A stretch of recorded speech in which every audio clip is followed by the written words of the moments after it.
A lot of people have been paying respect to Ozzy. We had fans in tears as they read out the tributes that they'd written on bouquets of flowers to the man they called the King of Metal, the Prince of Darkness, someone who really did put Birmingham on the map, who put his stamp on rock music by inventing, essentially, with his band Black Sabbath, the genre that we now know as heavy metal. And he was beloved not just because of that, but also for the Osbournes TV show that started in the early 90s and continued into the 2000s and showed everybody a different side to Ozzy, the family man who was kind of constantly befuddled by his TV remote and the pet dogs who would make a mess on the floor of their mansion in Los Angeles. And people really are, as you can see now, as the cortege arrives with the hearse, with Ozzy's coffin inside, they're all holding up their phones, they're all screaming and cheering, and the Boston band, this brass band, are playing Black Sabbath songs, and people are joining in with the lyrics. Let's listen to that for just a second.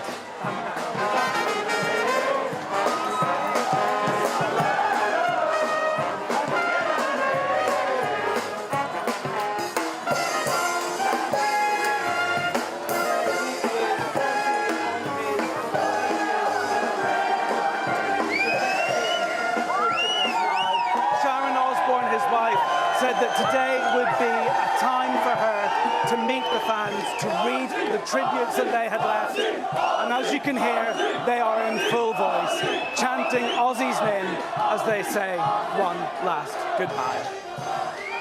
And Mark, you touched on it earlier, but it's difficult to make comparisons with Ozzy Osbourne, the impact that he's had on the city of Birmingham, but also his place in the history of music.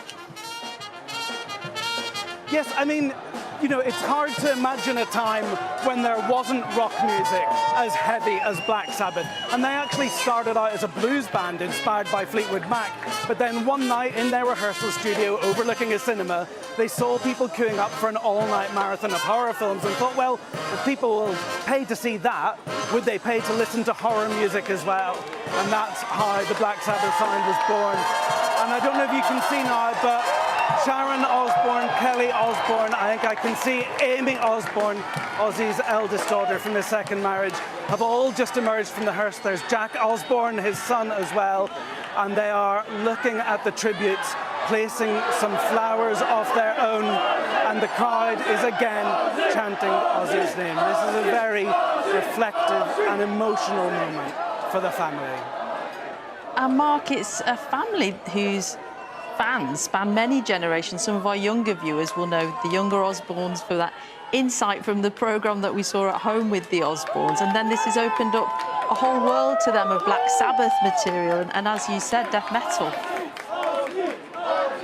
Yes, exactly. You know, the Ozzy Osbourne who we saw in the TV show was very, very different to the kind of anarchic, hedonistic performer that we'd grown to know on stage, the man who famously bit the head off a bat live on stage in 1982 in Des Moines in America.